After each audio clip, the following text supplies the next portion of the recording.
faire les grands bains, si j'ai bien compris, lorsque la personne il a eu le rapport sexuel et puis il a fait les rêves érotiques.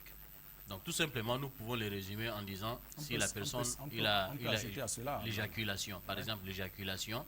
Donc l'éjaculation, soit la personne il a fait ça en désir sexuel, c'est-à-dire en commettant un rapport. Le rapport sexuel est suivi par éjaculation. Ou bien le rapport sexuel même sans éjaculer.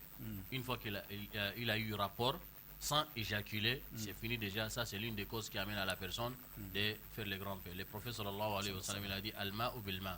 Soit il a éjaculé, ou bien il a dit ou bien il a fait rapport sans éjaculer aussi. Donc, une fois qu'il y a eu rapport, pénétration, donc en ce moment, donc il est obligatoire à la personne de faire les grands bains. Bon, ça peut arriver que la personne il n'a pas eu le rapport sexuel, mais il a eu éjaculation comme ça. Il n'est pas endormi, il n'est pas dans le sommeil, donc, mais il a eu éjaculation comme ça. Et là, les savants, ils ont divisé ça en deux parties. Soit l'éjaculation est venue à cause d'une réflexion sexuelle, donc en ce moment, il est obligatoire sur la personne de faire les grands bains. Ou soit l'éjaculation est venue à cause d'une maladie, donc en ce moment, ça, il n'y a pas de grands bains. Il y a certaines personnes, ils ont certaines maladies que la personne peut éjaculer comme ça et le sperme sort. Ou bien, même si ce n'est pas à cause de maladie, vous voyagez par exemple dans un pays où il fait très frais, l'excès de la fraîcheur aussi, ça peut faire en sorte que la personne peut éjaculer sans qu'il se rende compte. Ça là aussi, cette éjaculation n'a pas de cause. C'est venu comme ça, la personne n'a pas participé à provoquer par exemple, donc en ce moment, il n'y a pas de grand bain. Il peut éjaculer à cause d'une réflexion sexuelle ou bien à cause de caresses, même s'il n'y a pas eu de rapport ou bien de pénétration, en ce moment, il doit faire le grand bain. Et comme vous avez souligné encore, la personne en train de dormir, il a fait des rêves érotiques, donc lorsqu'il a éjaculé, donc en ce moment, il doit faire aussi des grands bains. Comme vous avez dit aussi, les savants, ils ont dit, ça c'est un point de divergence en ce qui concerne les vendredis. Le prophète sallallahu alayhi wa sallam, il a dit, c'est recommandé, donc il a dit wajib. Il a dit il est obligatoire. Il a dit wajib, c'est recommandé. Donc à chaque personne qui a déjà atteint l'âge de la puberté, donc il doit se laver, de prendre son grand bain le jour de vendredi. Et ça, c'est un point de divergence, comme vous avez dit, entre les savants. Et la quatrième cause qui amène la personne de faire les grands bains pour les femmes, et spécialement les menstrues. Les menstrues, après avoir fini les menstrues, les règles, donc la femme doit aussi prendre les grands bains. Donc ça c'est obligatoire. Voilà, ça ce sont, je crois... Le cinquième aussi. Les cinquièmes. An-nifas. An-nifas, oui, les règles et puis les lochis. Les lochis, ça ce sont des causes qui amènent généralement les musulmans, qu'ils soient les femmes ou bien les hommes, de faire les deux dernières que nous avons citées, les menstrues et puis les lochis. Donc ça c'est réservé uniquement pour les femmes. Donc chers téléspectateurs, nous avons les 88-17 qui est devant vous. Donc nous attendons tout simplement vos interventions. Donc je ne suis pas seul, comme vous avez compris dès le départ. Je suis avec les grands savants, le cheikh Ilyas Ondonga, notre frère qui est sorti de l'Égypte. Il a d'abord été ici. Beaucoup parmi nous le connaissaient à l'époque de la RTG Jeune In, à l'époque de la D. Donc il animait des émissions islamiques. Alors les récompenses de la meilleure des manières de tout ce qu'il a fait. Auparavant, il est venu nous visiter, il a fait au moins 15 ans en Égypte, il est venu nous visiter, il est venu nous verser cette miséricorde de la science qu'il allait acquérir en Égypte, alhamdulillah, les berceaux de la science, islamique, l'université qui a fait au moins de 1070 ans. Donc, alhamdulillah, il est là avec nous. Nous sommes vraiment très contents, nous exprimons cette joie-là de recevoir les gens comme lui, alhamdulillah, de traiter les questions. Nous avons, avant de prendre un intervenant, le frère ici, je crois qu'il s'appelle Abdullah, ici, je ne me trompe pas de son nom, il a demandé quel est le caractère des ablutions sèches. Comment on peut faire les ablutions sèches? Parce qu'il y a plusieurs façons qu'on entend les imams, les prédicateurs par ici et par là. Chacun donne une version. Donc, quelle est la version qui est authentique, logique, qu'on peut faire les ablutions sèches? Chers téléspectateurs, 88-17 qui est là, qui vous attend, tout simplement vous composez et nous allons recevoir vos questions, Inch'Allah. Non, bismillah. Alhamdulillahi Rabbil Alamin. Salatu wa salam ala Rasulillah wa ala alihi wa ashabihi ajma'in. At-tayammum, qu'on appelle l'ablution sèche, en islam, a trois parties importantes qu'il faut maîtriser dans cette question. C'est-à-dire la partie intime, parce qu'il faut, il faut subdiviser le corps. Avec votre permission, nous allons prendre, mais malheureusement il est parti. Non, c'est 98-17, non. Il faut subdiviser le corps en trois parties. Nous avons d'abord la partie intime. Et c'est la partie principale dans la complète. Tu parles de tayammum? J'ai pas de tayammum, les ablutions sèches. Tayammum. Avec votre permission. Malheureusement, il est parti. Non. Okay. Tayammum, c'est facile. Le plus important au niveau du tayammum, c'est la main.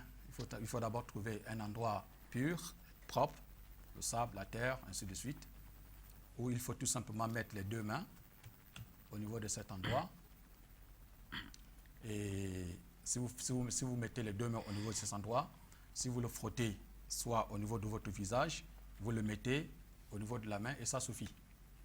Dans ce cas, vous avez fait votre tayammum. Vous n'avez pas besoin de mettre au niveau de la tête, la main au niveau de la tête, non. Vous n'avez pas besoin de mettre, de faire comme si vous laviez la main avec de l'eau, non. Vous n'avez pas, pas besoin d'essuyer le pied, non. Le tayammum est très simple. C'est comme je vous ai dit, vous mettez les deux mains au niveau de du sol et d'autres disent qu'il faut faire ça. Bon, ça aussi on a besoin de preuves parce que quand tu fais ça, pourquoi tu fais ça? C'est pour que la terre qui est entre tes mains, n'est-ce pas, puisse... Il y a d'autres qui disent qu'il faut souffler comme souffler. ça. Non. Ça là, il n'y a pas de dalil. Non. Il n'y a pas de dalil. Ça, c'est la logique. Pourquoi? Parce que quand tu mets la main, il y a le sable. Tu souffles un peu ou bien tu fais ça, le sable tombe. Ça là, ce sont des massages, ce sont des questions qui n'ont pas de preuve. Le plus important, quand tu mets ta main au niveau du sol, tu essuies une partie et une partie de ta main et c'est fini. Dans ce cas, tu as déjà fait le tayammum. Je crois que l'imam... Donc, si nous comprenons très bien, chers téléspectateurs, le frère, alhamdoulilah, qu'Allah le récompense, il a bien répondu à cette question. Donc, si nous comprenons très bien, le tayammum, tout simplement, c'est de taper les pompes de tes deux mains sur le sol comme ça, et tu frottes le visage, et tu frottes la main là comme ça, les deux pompes là, c'est tout. C'est ça, la version la plus authentique. Et on peut appuyer ça avec des preuves d'Ammar ibn Yasir, radiyallahu anhu, lorsque lui, il a manqué de l'eau, et si j'ai bonne mémoire, les hadiths expliquent qu'il était avec Omar ibn al-Khattab, radiyallahu anhuma. Donc, ils ont manqué de l'eau. Donc, Ammar ibn Yasir, lui, il s'est tourné lui-même entièrement, son corps, il s'est tourné sur les sables comme ça, en disant que bon, comme il n'y a pas l'eau, qu'est-ce que nous devons faire? Donc, il s'est tourné comme ça, il s'est entouré comme ça, sur les sables et puis il a prié. Omar ibn al-Khattab, il s'est abstenu, il s'est éloigné, il n'a rien fait. Il n'a pas fait la prière. Car parce que ça manque de l'eau. Quand ils sont venus voir les messagers, sallallahu alayhi wa sallam, quand ils l'ont expliqué, le prophète sallallahu alayhi wa sallam, il a dit à Ammar, il a dit, yakfika an tadrib biyadayka ala al-ardi hakada wa tamsah bihima kaffayka. Donc il a dit, il te suffit seulement de frapper la terre là, avec les deux mains, et de frotter au-dessus, c'est-à-dire derrière des pommes là, comme ce que je suis en train de faire là. Donc voilà, ça c'est la version la plus authentique. Mais sinon, nous écoutons par ici, et il y a d'autres hadiths d'Abi Hurayrata radiyallahu anhu, et les hadiths d'Abdullah ibn Omar. Même malheureusement, les hadiths ne sont pas authentiques. Alors, malheureusement, les hadiths ne sont pas authentiques. L'autre hadith est venu dans Abi Daoud, il n'est pas authentique d'Abdullah ibn Omar. Et l'autre hadith, il est venu dans Ibn Abi Shayba aussi, le hadith d'Abdullah ibn Omar, disait qu'il a dit il faut frapper deux fois. Désolé, on va prendre cet intervenant là. Allô? Alaykoum salam, c'est qui? Traoré, hein? Oui, vous avez une question? Vous avez une question? Oui, c'est en direct. Vous avez une question? Mais vous cherchez quoi? C'est une émission qui est consacrée pour recevoir des questions.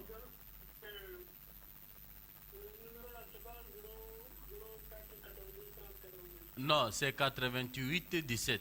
Vous avez composé 88-17, n'est-ce pas?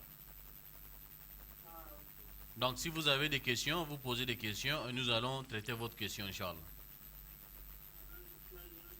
Il n'y a pas de problème. Les 04 30 90 30, ça c'est le numéro d'Airtel Money. Vous avez 100 000, vous pouvez envoyer ça comme contribution à la radio et télévision. Non. Donc je disais tout à l'heure, maintenant en ce qui concerne les tayammum, il y a d'autres versions que nous écoutons par ici et par là. Et malheureusement, comme je vous ai dit, avec la permission de notre cheikh, les versions ne sont pas authentiques. Les hadiths d'Abdullah ibn Omar disaient que le prophète sallallahu alayhi wa sallam, il a dit: tu dois frapper les deux paumes de ta main sur la terre, tu frottes le visage et tu frappes encore deuxième fois, tu frottes la main. Donc la deuxième là, elle n'est pas authentique. Il y a d'autres encore qui ont dit, toujours des hadiths qui ne sont pas authentiques, ils ont dit: tu frappes une fois pour le visage et une fois pour la main et tu dois frotter jusqu'à ici. Donc tout ça là, c'est pas authentique. Nous avons dit, nous allons contenter par la version qui est authentique. Wa khayrul hadi hadi Muhammadin sallallahu alayhi wa sallam. Qu'Allah nous donne le discernement. Nous avons une autre question qui est venue, qui a fait une polémique quelque part. Mais nous allons, Inch'Allah, donner des réponses si Allah nous donne la science. S'il n'y a pas la science, nous attribuons la science à Allah le Très-Haut, car la science lui appartient. Ici, le frère, il pose cette question-là.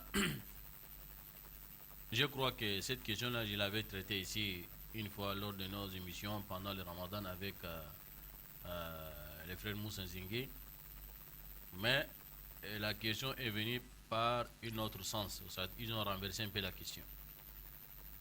Ils demandent est-ce qu'il y a des preuves palpables, des preuves claires que le prophète sallallahu alayhi wa sallam lui-même, que des personnes ont commis la fornication, un homme et une femme ont commis la fornication, ou bien ils vivaient dans l'inégalité.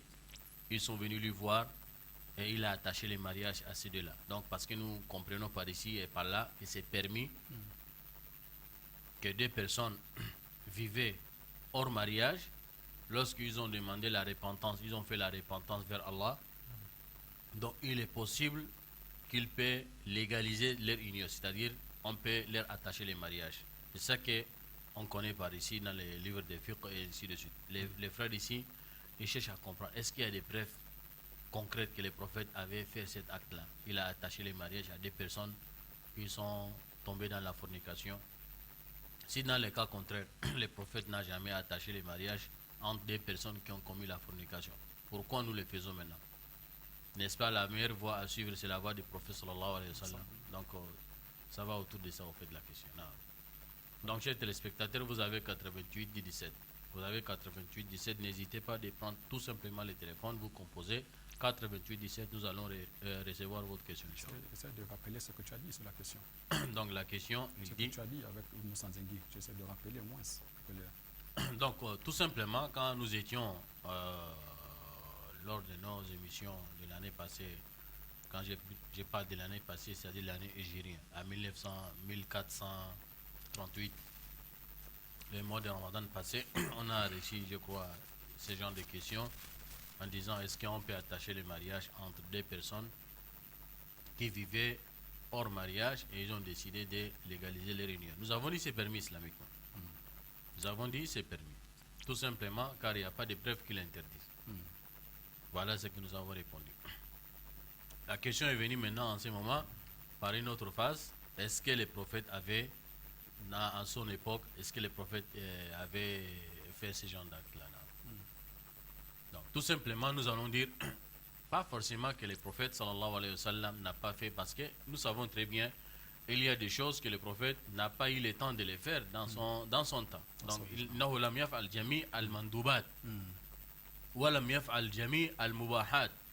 n'a jamais accompli tout ce qui est permis islamiquement. Tout ce qu'il a le temps, il doit le faire. Ce qui n'a pas le temps, il ne doit pas. Mais ça ne veut pas dire que c'est haram.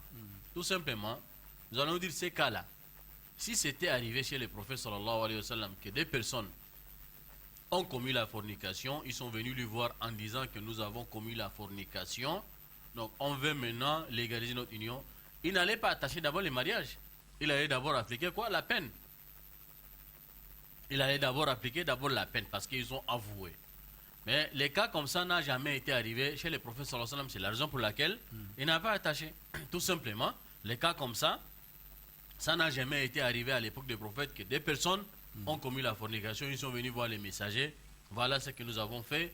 Et voilà, nous avons demandé pardon à Allah. Nous sommes venus que tu vas nous attacher les mariages. Ça n'a jamais été arrivé à son époque. Donc, si quelque chose n'a jamais été arrivé à son époque, comment il va le faire? Un. De deux, lorsque nous avons dit que c'est permis, parce que tout simplement, comme je disais, il n'y a pas les preuves qui l'interdit. Sinon, la polémique c'était au profond en fait. Ils ont essayé de creuser par ici et par là. Ils ont trouvé une preuve et ils se sont accrochés par cette preuve-là. J'ai essayé de mener une recherche face à les preuves qu'ils ont apportées. Effectivement, il y a une preuve, mais les preuves ne collent pas avec cette situation. Sinon, la voix de la majorité, c'est ce qui est authentique. D'abord, la voix de la majorité, c'est fondé. Il y a ce qu'on appelle al-qawa'id al-fiqhiyya ou bien al-qawa'id al-fiqhiyya al-mu'asara, soit al-qawa'id al-fiqhiyya al-amma, soit al-qawa'id al-fiqhiyya al-mu'asara. Et les règles de la jurisprudence que nos savants prédécesseurs ont déjà établies, que nous pouvons travailler avec comme une règle.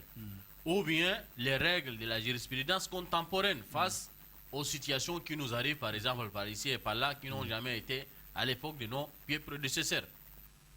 Donc, ici, ils ont dit quoi? Ils ont dit Daf'ul mafasidi muqaddamun ala jalbil masalih. Donc, lorsque vous dites que des personnes ont commis la fornication, ils sont venus vous voir en tant qu'imam de votre mosquée, en tant qu'imam de votre quartier, en tant qu'imam de votre district. Voilà ce que nous avons fait et nous avons pris le chemin de la repentance. On veut maintenant égaliser notre union. Nous avons demandé pardon à Allah. Lorsque vous dites que non, islamiquement, ça ne se fait pas, c'est comme si vous les avez encouragés d'aller continuer dans votre bêtise. Et nous savons que arrêter, c'est-à-dire si vous avez la possibilité d'arrêter une catastrophe, comme je disais, une catastrophe comme ça, c'est mieux, c'est-à-dire d'égaliser les réunions, de leur attacher les mariages que de les laisser aller continuer dans car l'erreur, c'est-à-dire al-haram, muqaddamun ala al-halal. Toujours c'est une règle, il a dit, إذا وجد الحلال والحرام غلب الحلال الحرام الحرام. Donc ici, c'est mieux de légaliser leur union que de les encourager. Si vous refusez, vous les laissez comme ça, ils risquent de continuer dans leur désordre. Et là, c'est comme si vous avez participé à leur aider. D'abord, tout simplement, nous avons dit, c'est permis car il n'y a pas une preuve qui l'interdit. Lorsque vous interdisez une chose, il faut apporter moins quand même les moindres preuves pour... Donc nous allons, Inch'Allah, continuer en prenant cet intervenant-là, comme la question elle est un peu cruciale. Donc, je disais tout à l'heure là, ils sont allés chercher, ils ont trouvé une preuve. Les preuves, comme je disais, ne collent pas. Effectivement, c'était la voix d'Ahmad ibn Hanbal. Nous avons les 4 écoles. Nous avons les 4 écoles. L'imam Abi Hanifa, l'imam Malik, l'imam Shafi'i, l'imam Ahmad ibn Hanbal. Tous les 3. L'imam Abi Hanifa, l'imam Malik, l'imam Shafi'i, et d'autres, l'imam Ibn Hazm, et même les Daoud, les fondateurs Al-Zahiri, et d'autres, Al-Awza'i. Donc ici, la majorité, j'ai dit la voix de la majorité, ont accepté et ont permis que des personnes ont fait la fornication et Allah a touché leur cœur. Ils ont pris le chemin de la repentance, donc ils cherchent à égaliser leur union. C'est permis qu'on peut leur attacher les mariages avec des conditions. Ils doivent d'abord faire l'avidité, les idda, ainsi de suite. Sauf Ahmad ibn Hanbal, il a dit chez son madhab, c'est pas permis. Des personnes ont fait la fornication et on ne peut pas leur attacher les mariages. Il s'est accroché par une preuve à l'époque, comme je disais tout à l'heure, le prophète sallallahu alayhi wa sallam, il y avait un compagnon qui est venu demander l'avis. Donc ici, il est venu demander l'avis du prophète sallallahu alayhi wa sallam de se marier avec une femme. Dans leur époque, cette femme-là, avant l'islam, je disais, et j'appuie dans cette mot-là, avant l'islam, elle était une femme prostituée. Avant l'islam, elle était prostituée. Donc, elle avait quoi? Une sale réputation. Donc, quand l'islam est venu, elle s'est convertie, alhamdulillah. Et nous savons, l'islam yajubbu ma qablahu, ou yahdumu ma qablahu. Une fois qu'elle est déjà convertie en islam, c'est fini. Tout ce qu'elle avait commis auparavant, c'est déjà aboli, c'est déjà pardonné par Allah. C'est le prophète qui l'a dit. Quand l'islam est venu, elle s'est convertie. Quelques années plus tard, comme je disais, un compagnon est venu demander le prophète, il est tombé amoureux à cette femme-là, de cette femme. Quand il est venu demander le prophète son avis, le prophète, est-ce que je peux marier cette femme-là? Il a dit quelle femme? Il a montré, il a cité son nom. Et il a dit, si tu veux mon avis, cherche une autre femme. Si tu veux mon avis, cherche une autre femme, c'est mieux pour toi. Donc c'est dans ça là qu'ils se sont appuyés en disant qu'il n'est pas permis à une personne de se marier avec une femme qu'il a fait la fornication avec elle. Donc parce qu'ils se sont accrochés par. Donc est-ce que les preuves là montrent qu'on ne peut pas marier des personnes hommes déjà? Non. Si nous allons voir réellement, pourquoi le prophète avait dit à la personne, si tu veux mon avis, cherche une autre femme. Tout simplement, c'est pas parce qu'elle avait fait la fornication avant, tout ça là, parce que l'islam a déjà effacé. Mais seulement, la réputation est déjà là quelque part. Pour que dans l'avenir, si tu n'as pas toi-même, Allah t'a pas donné une patience qui est à l'extrême, ou bien la foi qui est à l'extrême, souvent, des choses qui peuvent venir dans la tête, la femme là avant, elle était comme ça, avant, peut-être Shaitan va venir te traverser dans la tête, qui peut avoir les enfants vont aller jouer par ici et par là, peut-être les gens vont lui dire que non, votre maman avant, elle était comme ça. C'est dans ce sens-là qu'il avait dit, si tu veux mon avis, cherche une autre femme. Mais ce n'est pas interdit de la marier. Ce n'est pas interdit de la marier. D'abord, lui, il n'a jamais commis la fornication avec elle auparavant. Donc nous parlons des choses différentes. Des choses différentes. Donc c'est la raison pour laquelle nous disons, marier avec une femme que vous-même vous avez commis la fornication. Et d'abord nous prions Allah le Très-Haut de nous épargner. Et d'épargner tous les musulmans et de toutes les musulmanes. De cette grand péché-là. D'abord, de ne pas tomber dans ce péché-là, qu'Allah nous en préserve. Si cela est arrivé, nul les humains, ils ont cherché le chemin de la repentance, et forcément, Allah va pardonner, comme nous parlons de shirk tout à l'heure là. Allah lui-même il a dit, Inna Allah la yaghfiru an yushraka bihi, wa yaghfiru ma duna dhalik. Donc, tous les péchés qui ont inférieur de shirk, Allah est capable de les pardonner à qui il veut. Naam. Nous allons à un intervenant. Allô? Naam. C'est qui? Alaykoum salam wa rahmatullah. C'est qui? Bah, naam. Vous avez une question? Bismillah. Naam. Personnes en train de forniquer, par fini, ils se disent qu'ils vont faire le mariage. Naam. Mais avant qu'ils se fassent de forniquer, par fini... Bon, diminuez un peu d'abord le volume de votre poste. Donc, ma question. Oui. Ce que Dieu a dit haram, comment quelqu'un qui fait ce haram et dire encore que c'est permis qu'il puisse se marier après la fornication? Ouais. Maintenant, votre question, c'est quoi?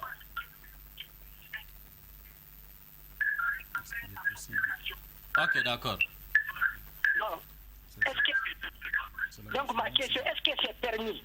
Ok, d'accord, d'accord. Vous allez écouter la réponse. Si nous avons déjà répondu, mais nous allons ajouter parce que vous avez employé quelque chose. Donc, tout simplement, nous allons dire à nos téléspectateurs, face à cette question-là, nous n'allons pas mettre les sentiments devant. Parce que vous n'êtes pas Dieu pour juger la personne.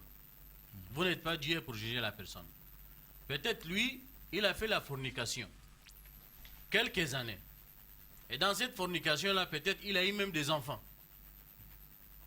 Quelques temps plus tard, il s'est rendu compte, les deux, ils se sont rendus compte que le chemin que nous avons emprunté, ce n'est pas un bon chemin. Donc il fallait faire un demi-tour. Les demi-tours là, ils ont fait d'abord vers Allah. Oh Allah, tout ce que nous avons fait, c'est pas bon. Nous te demandons de nous pardonner. Je vous ai dit, Allah est capable, lorsqu'ils sont sincères, de les pardonner. Quand ils se sont pardonnés, donc ça veut dire qu'ils se sont délavés complètement de leurs péchés. Ce n'est pas moi qui le dis. Même les péchés là, Allah est capable de les transformer ça en récompense. Lui-même il a dit, Illa man taba wa amana وعمل عملا صالحا فأولئك يبدل الله سيئاتهم حسنات وكان الله غفورا رحيما. Sauf ceux-là qui se répandent et qui croient et ils posent des bonnes œuvres, Allah transformera leurs mauvaises actions en bonnes actions, car Allah il est le pardonneur. Donc si Allah les a pardonnés, donc ils se sont délavés complètement de leurs péchés. Ils ne veulent plus maintenant vivre dans les péchés. Donc ils sont venus maintenant chercher les voies et moyens comment maintenant égaliser leur union. Vous allez dire que non, comment ça fait-il ils ont commis le haram, ils veulent maintenant faire le bien. Donc on ne met pas les sentiments, c'est pas les sentiments. Donc c'est la logique même. L'islam, on dit c'est la miséricorde, n'est-ce pas? Donc une fois qu'ils ont fait le pardon, donc le chef. Donc c'est là où nous avons dit, c'est permis, une fois qu'ils ont demandé pardon à Allah, ils se sont délavés de ce qui s'est passé. Donc à partir de maintenant, donc ils font maintenant chercher les voies et moyens comment maintenant égaliser leur union et ils vont continuer leur vie. Si vous les refusez, donc ils vont dire bon c'est pas la peine, bon, comme on refuse, donc on continue comme ça. Donc c'est comme si vous avez participé à leur aider de continuer dans le chemin. Mais c'est pas d'une façon que nous encourageons les gens de rester dans la fornication ou bien de dire aux gens d'aller prendre le concubinage. Non, c'est pas ça que nous disons. Non, il faut comprendre ce que nous disons. Nous disons simplement ceux qui ont été éprouvés par ces gens de péché et ils se sont rendus compte que c'est pas bon, il fallait faire le demi-tour. On ne peut pas fermer la porte. La porte de la miséricorde c'est ouverte. Comment on va fermer la porte de la miséricorde? Allô? Allô? Salam alaikum. Alaykoum salam, c'est qui? Malheureusement, il est parti cher. Excusez-moi, j'ai pris toute la parole. Non, alhamdulillah. Salatu wa salam. Non, bismillah. Oui, concernant la question, je crois que l'imam a donné toutes les réponses qu'il faut. Sur la question, est-ce qu'il est possible à deux personnes, n'est-ce pas, qui ont commis la fornication, de se marier plus tard, après avoir, comment dirais-je, après s'être rendu compte que le péché qu'ils ont commis était un grand péché. L'imam a souligné que la fornication est un grand péché en islam. C'est parmi les grands péchés en islam. C'est-à-dire, quand on dit grand péché, pour que le pardon soit accordé, il faut un certain nombre, n'est-ce pas, de conditions qu'il faut respecter au niveau du repentir. Et au début de notre émission, on a parlé un peu de la connaissance, c'est-à-dire, on dit toujours que l'habitude est une seconde nature. On a parfois tendance à légaliser certaines choses, mais quand on... Je vais vous interrompre pour prendre celui-là. Allô? Allô? Allô? Allô? Allô, assalamu alaikum. Alaykoum salam wa rahmatullah. C'est qui? Oui, assalamu alaikum. Alaykoum salam, c'est qui? C'est Diallo Mamadou. Diallo Mamadou, non. Vous avez une question? Oui, j'ai une question par rapport, vous avez dit une femme avec un garçon quand ils restent ensemble. Exemple, si c'est un chrétien, maintenant, est-ce que tu peux marier le chrétien là tant qu'il est un chrétien, tu es musulman? Toi, tu es l'homme, tu es musulman. Maintenant, la femme que tu vivais avec elle auparavant, elle n'était pas musulmane, elle est chrétienne. C'est ça que vous voulez dire? Allô? Oui. Ok, d'accord. Nous avons compris, Inch'Allah, le chef va vous répondre. Non. Ok, monsieur. Bismillah. On dit toujours que l'habitude est une seconde nature. On a tendance à parfois légaliser des choses que lorsqu'on se rend compte que l'islam n'est-ce pas, nous a enseigné le contraire, on a du mal à l'accepter parce qu'on a mis du temps dans ces choses-là, dans ces habitudes, et à la fin, il n'est pas facile pour nous d'accepter ces choses.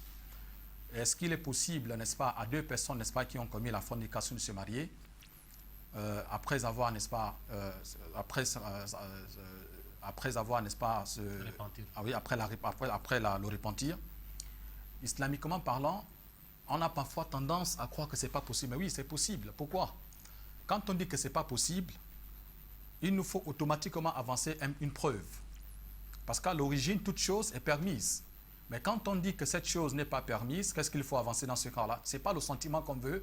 C'est quoi? C'est la preuve qu'on a besoin d'avancer. Et la preuve, c'est connue. Soit c'est une preuve qui est tirée, n'est-ce pas, du Coran, ou bien une preuve tirée de la tradition du prophète, sallallahu alayhi wa sallam.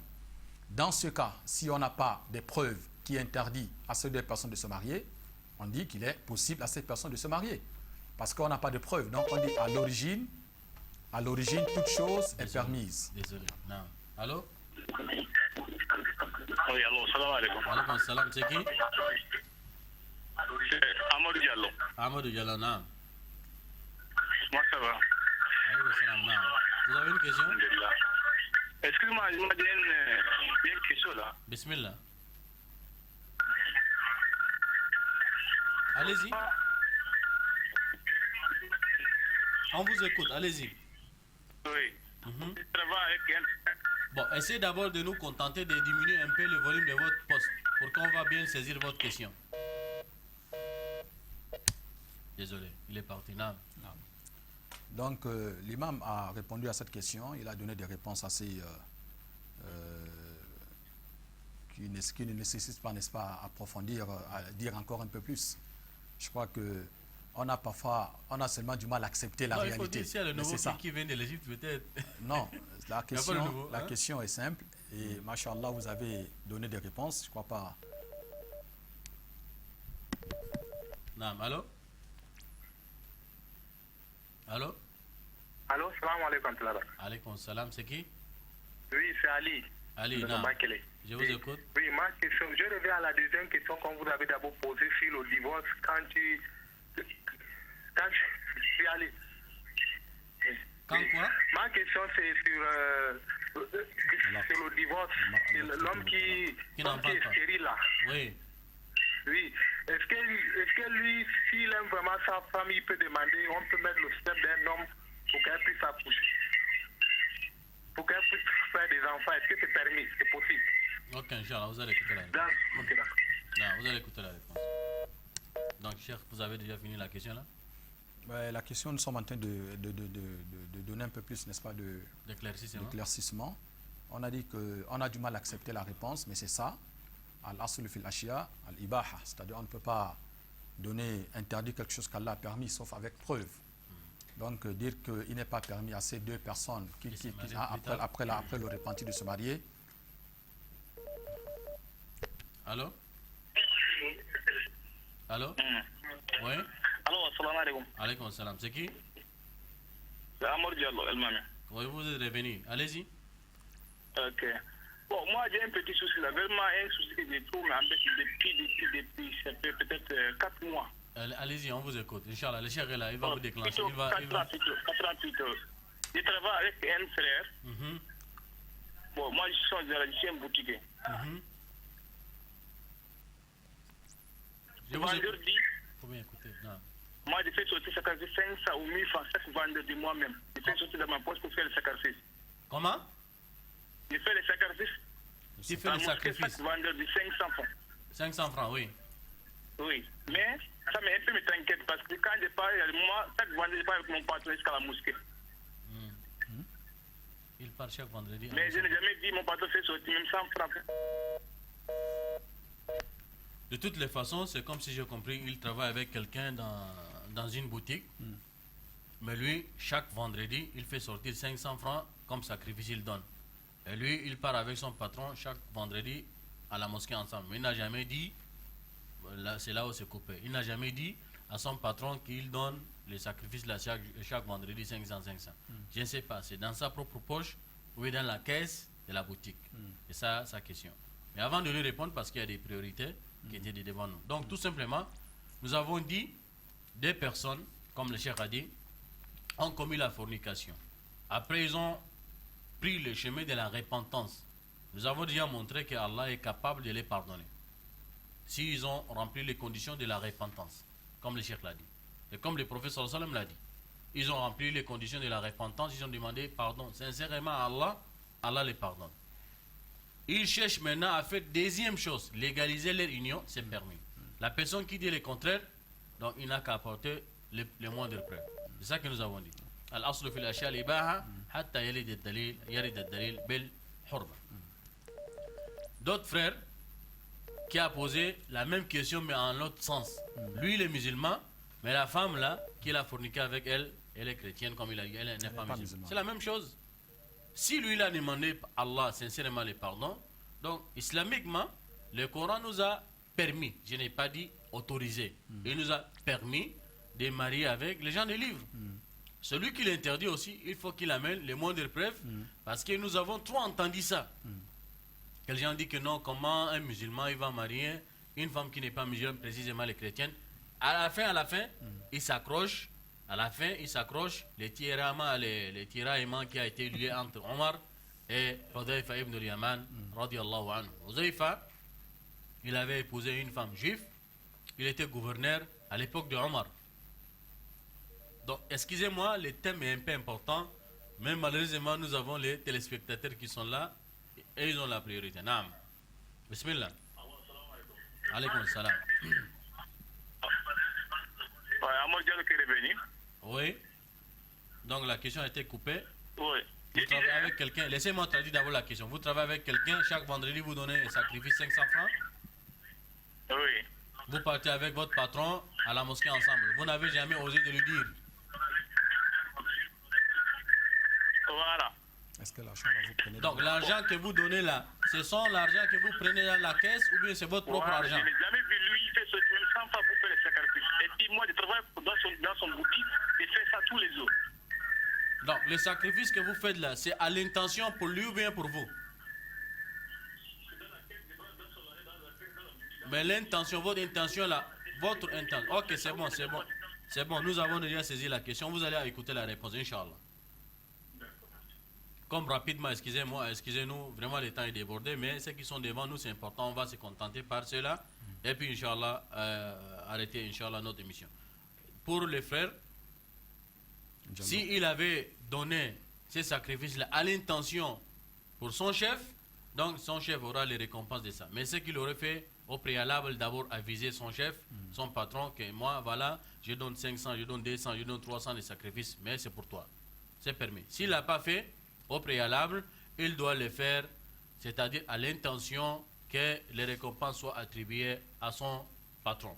Mais s'il a fait seulement comme ça, sans avoir formulé aucune intention, l'argent qu'il a donné, c'est pour son chef, Inch'Allah, les récompenses attribuées à son patron, et lui, il aura une part des récompenses, car il a participé en aidant son patron pour gagner des récompenses, donc lui, il aura des récompenses. Wallahu ta'ala ala wa alam.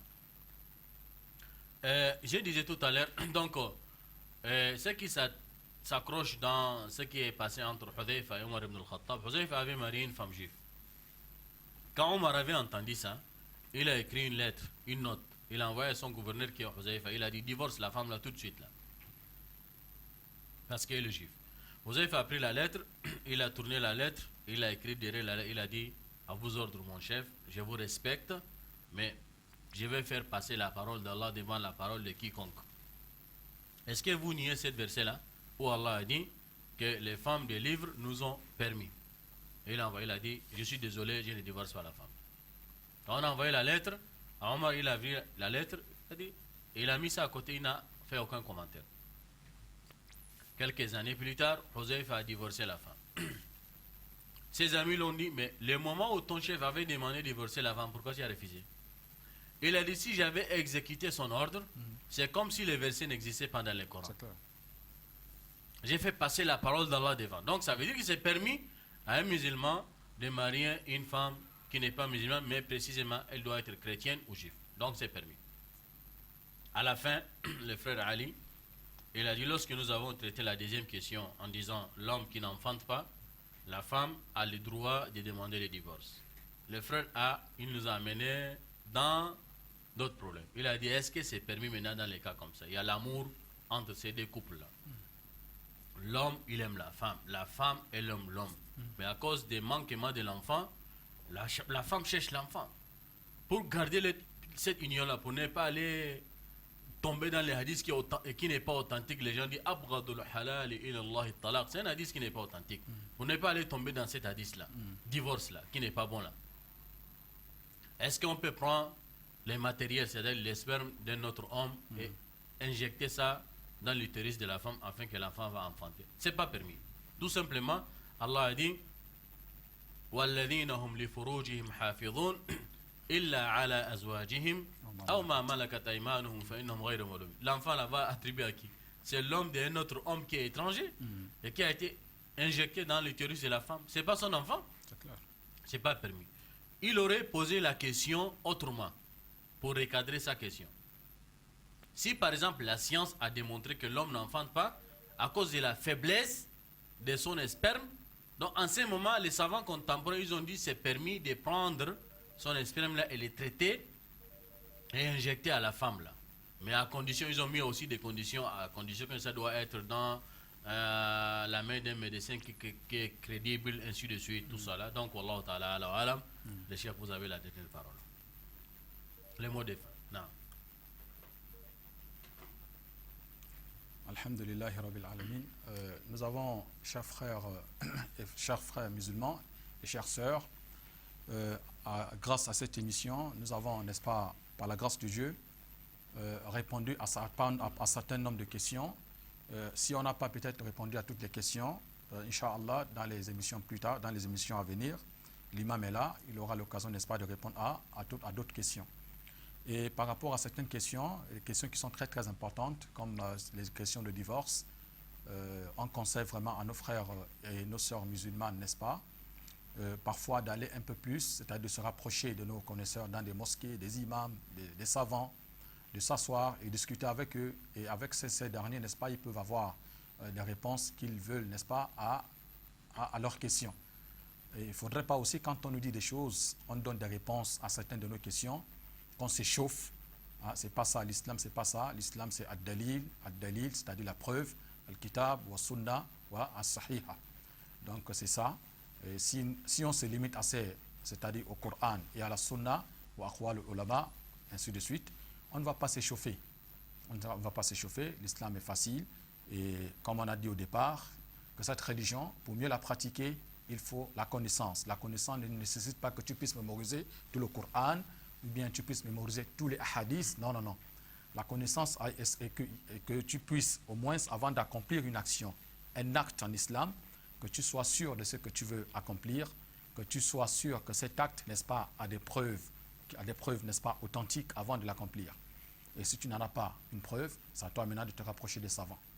Et c'est ça, c'est le conseil qu'on peut donner à nos frères et nos sœurs musulmans. Hein? Vous dire assalamu alaikum wa rahmatullah. Donc l'islam, c'est facile, comme vous avez dit, pour celui qui veut les pratiquer convenablement. L'islam est difficile pour celui qui ne veut pas comprendre. Sur ce, chers téléspectateurs, assalamu alaikum wa rahmatullahi wa barakatuh.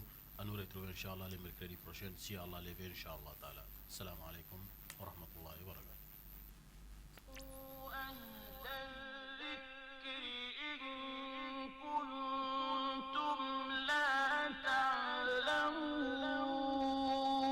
فاسألوا أهل الذكر إن كنتم لا تعلمون فاسألوا أهل الذكر إن كنتم لا تعلمون